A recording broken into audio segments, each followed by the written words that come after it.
Hey friends, and welcome back to another video. Today I'm going to share with you all my March TBR.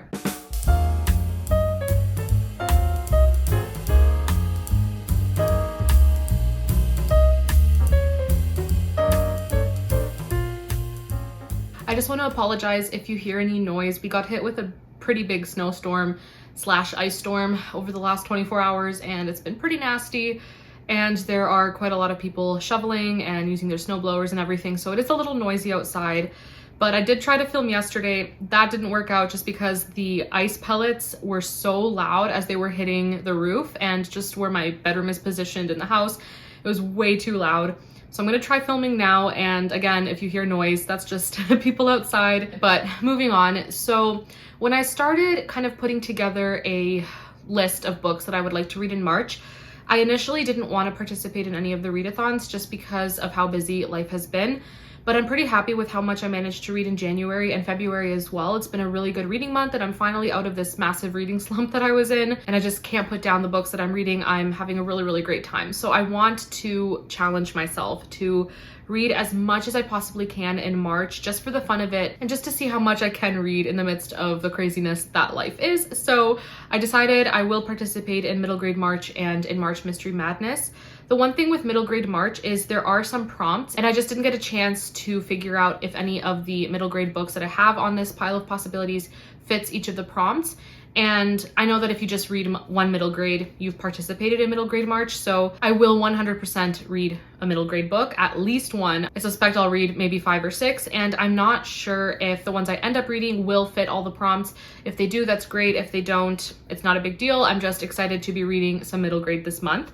And with March Mystery Madness, I did end up looking through the prompts and figuring out that all the books that I have on my March Mystery Madness TBR fit each of the prompts in some way. So I'm looking forward to sharing those books with you as well. I'll have all the announcement videos for March Mystery Madness and Middle Grade March in the description box, so you can go and check those readathons out if you haven't heard of them. Before going over my pile of possibilities for both of those readathons, I'm just going to go over some books that I would like to read that are separate. They're either buddy reads or books that I'm counting towards the Around the World in 80 Days readathon, and that is ending March 31st. So I'm quite behind. I have quite a few more books to read for that readathon.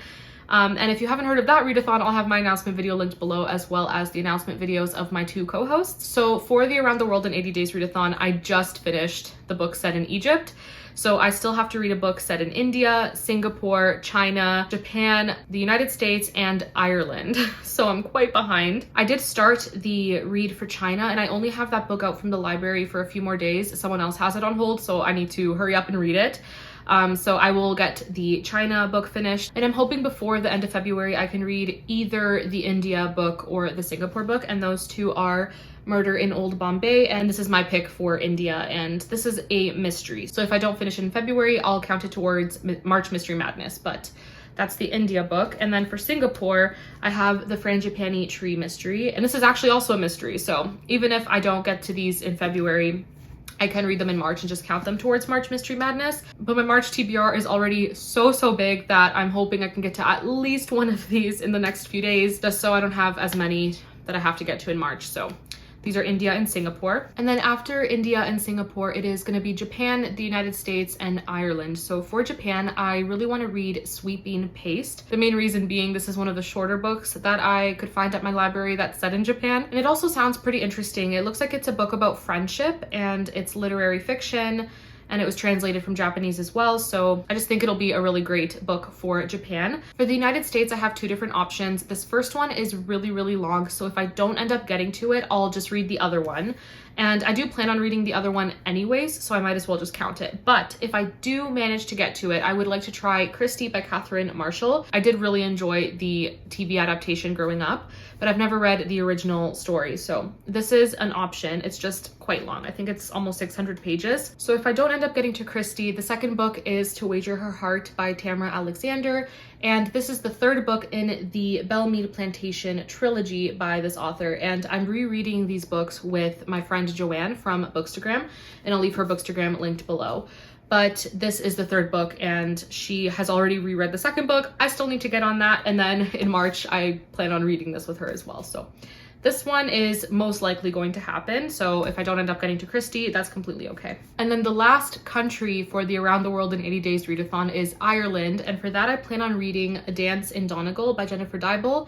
And this one I have heard really good things about. I don't know much about it other than it's set in Ireland. So it looks like it's about a girl who was born in Boston and she has Irish heritage. So she ends up moving to Ireland after her mother has passed away and she takes on a teaching job. I really like that trope where you have a character from the outside coming in kind of thing. So a character who grew up in better circumstances coming into a more rural village or experiencing, I guess, a kind of culture shock. So I really enjoy books like that. So I'm really looking forward to this. Next up, we have David Copperfield by Charles Dickens, and I'm trying to read Charles Dickens books in order of publication, and the next one I was supposed to read is actually Dombey and Son, and I accidentally picked this one up. I don't know why I thought it was this one, but I'm just gonna continue reading it. This one comes after Dombey and Son, so close enough. I'm only a couple of chapters in, so if I don't end up finishing it in March, that's completely okay. I'll extend it to April, but I'm really looking forward to continuing with this book. I'm also still reading Les Mis. I started this in January and I'm only this far,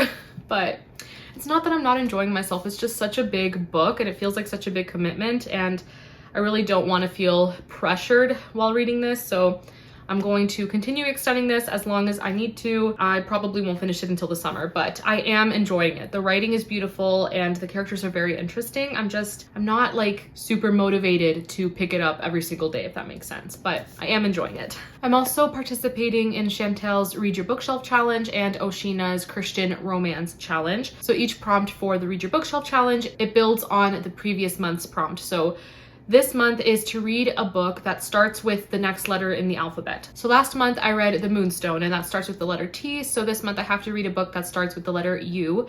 And this book is technically not on my bookshelf, which that's kind of the point of the readathon, but it's on Kindle.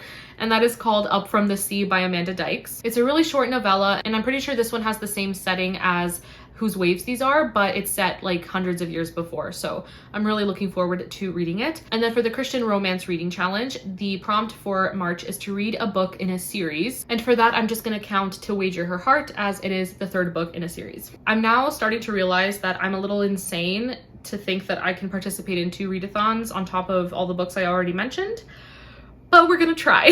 So for middle grade March, I have a huge pile of possibilities. I went to the library and I just went crazy. I put a huge number of books on hold.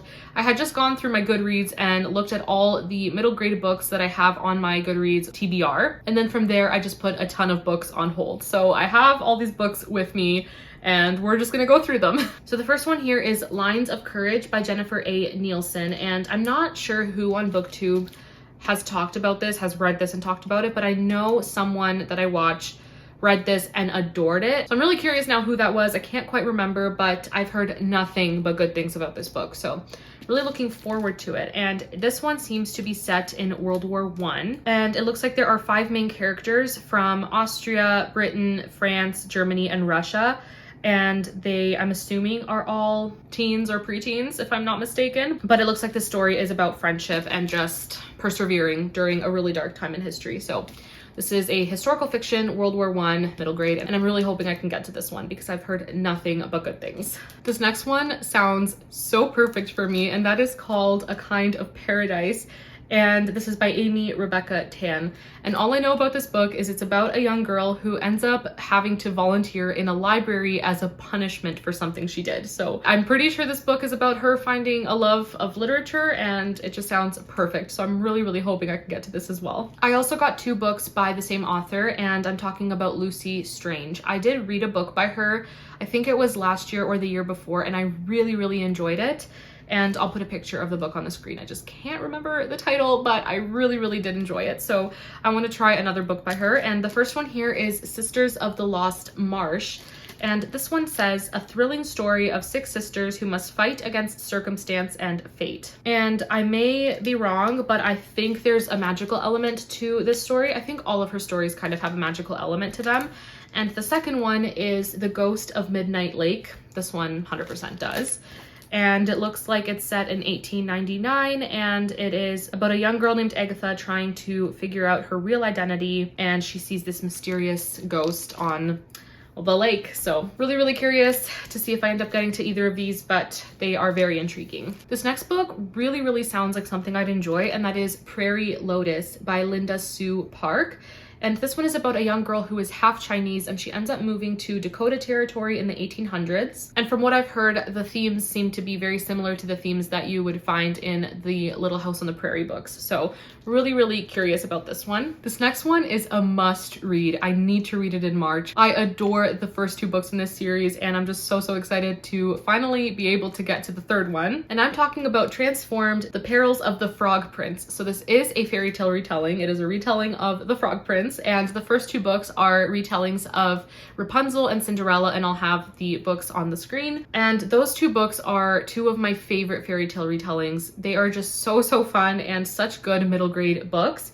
And this one, I don't want to know too much about it other than what I already know from the title and the cover. I know the first two books were set in the same world, so I'm really curious to see if this one is as well, and if there are any characters from the first two books in it, but really excited. Next is The Circus of Stolen Dreams, and this is by Lorelei Savarin, and this one really gives off Caraval vibes, so we'll see if I end up getting to it. This next one sounds so good. I actually think I'm gonna read the synopsis, and that is Under the Broken Sky by Mariko Nagai.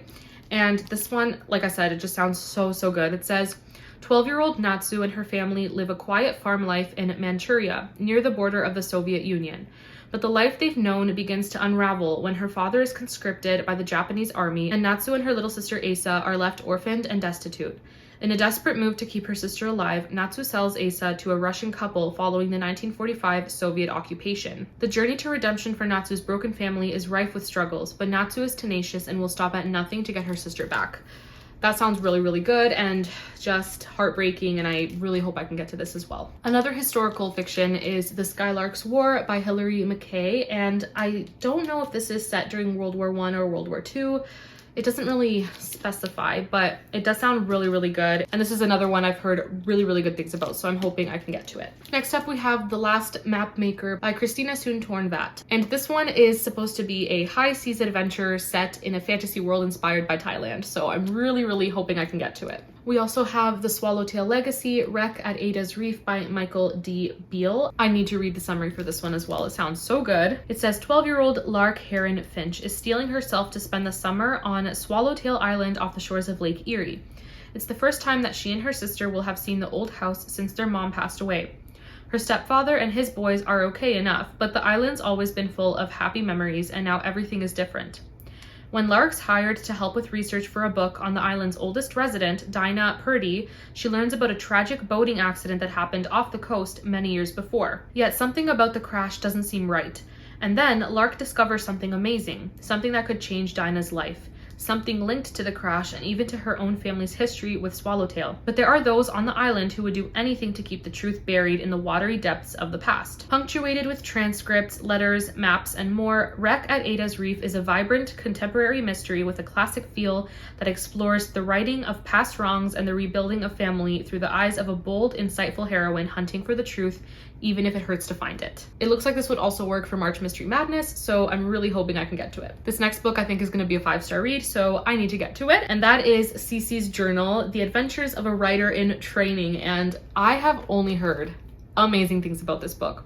And I'm just going to read the back. It says, Cece dreams of being a novelist. She keeps a journal for her notes, scrapbook pieces, and doodles about the mysteries she encounters every day. Her favorite subject? People, especially grown-ups. Everyone has their own special secret, Cece figures, and the only way to understand someone is to find out what that secret is. But when Cece's obsession with a new mystery leads to her lying to her mother and abusing her friendships, the only way for her to set things right is to turn her writer's eye inward and learn to understand Cece a little better. And this is also a graphic novel, so I'm really excited and cannot wait to read this. I do have a few more middle grades here that I actually own, and I only own a few that I haven't read yet. And the first one is Amari and the Night Brothers by B.B. Alston. And I've actually owned this book since it first came out a couple years ago, and I just haven't gotten around to it, so maybe I will get to it in March. It sounds really interesting. It is a middle grade fantasy, so I'm really intrigued. There's also the classic Ella Enchanted by Gail Carson Levine, and this would be a really great month to read this book as well, but we shall see. And this last middle grade here, I'm actually going to be reading for both middle grade March and March Mystery Madness, as it fits both readathons. And so this is also my transition into talking about March Mystery Madness. And that book is The Dead Man in the Garden by Martha Jocelyn. This is the third book in the Aggie Morton mystery series, and it is a middle grade mystery series featuring two lovely characters. We have Aggie Morton, and her name is kind of a twist on Agatha Christie and her character as well. And then Hector Perot is her little companion, and they solve mysteries together in England. So definitely an ode to Agatha Christie and just such a fun series, and I cannot wait to read this next book. So for the March Mystery Madness prompts, I will read them off. There are 4, but I don't have a specific book for each prompt. I just have a pile here, and each book fits at least one of the prompts. And what I really love about this year's readathon is the prompts are really open to interpretation. You can kind of come up with your own twist, I guess, in a way. So the theme is spring cleaning, which is genius. I love that. And the 4 prompts are messy, lather, rinse, and repeat. So messy is read a mystery or thriller that is a bit messy. And you can interpret that in many different ways. I personally think murder is quite messy, so a lot of the murders that happen in these books, I'm pretty sure, are going to be very messy murders. Then lather is read about a cop or detective who is cleaning up. And I do have a book where one of the main characters is a maid, so that's perfect. Then we have rinse, read something on the cozier side of things or read a classic mystery. I do have a classic and a cozy as well. And then repeat is reread a book or read a book by an author you've read before. And a few of these books I have read from these authors before. So now let's just go over the books that I have in this pile. The first one I already shared, that is Dead Man in the Garden. And the second one is A Quiet Life in the Country, a Lady Hardcastle mystery by T.E. Kinsey. And this is the first book in the Lady Hardcastle series. And I have heard that this series is just pure fun and entertainment, and it's just a really, really good time. And that's exactly what I look for in a cozy mystery. So I'm really, really looking forward to it. I've heard that the characters are hilarious and have such good interactions and dialogue, and I just cannot wait to read this book. It's about Lady Emily Hardcastle, who is an eccentric widow, and then we have Florence Armstrong, who is her maid, and it's set in 1908 in the English countryside. I cannot wait. I'm just so excited to read this book. It is right up my alley, and it just sounds like such a fun time. Next up is The Tale of Hilltop Farm by Susan Wittig Albert. And this is the first book in a series where our main character is Beatrix Potter, which is amazing. She wrote and illustrated the Peter Rabbit books, and this is honestly probably going to be one of the coziest books that I've ever read. I do need to read the back for this one. It just sounds so good. It says, England, 1905. A Londoner, a female Londoner, has just bought a farm in rural Surrey. The locals don't know what to make of Beatrix Potter. They've never heard of an unwed woman buying and running a farm. Some meet her with genuine warmth. Others keep her at arm's length. Beatrix, recovering from the death of her fiancé, believes that she can heal in the countryside, a quiet place to work on her children's stories. But when a villager dies unexpectedly with allegations of foul play, Surrey turns out to be anything but quiet. In this first of the cottage tales, animal lover and all-round good Samaritan Beatrix Potter, author of Peter Rabbit, is ready to help solve local mysteries, and with her entourage of animal friends, she sets out to win over the human hearts of Surrey. That sounds really, really cute. I also probably butchered the pronunciation of that town, but that just sounds so fun, and yeah, I really hope I can get to it. This next book is one that I shared in my most recent book haul, and I really hope I can get to it this month as well. It sounds so fun. And that is Vinyl Resting Place by Olivia Black. And rather than reading the synopsis, I'm just going to read one of the little blurbs, one of the reviews for the book, and it's so fun.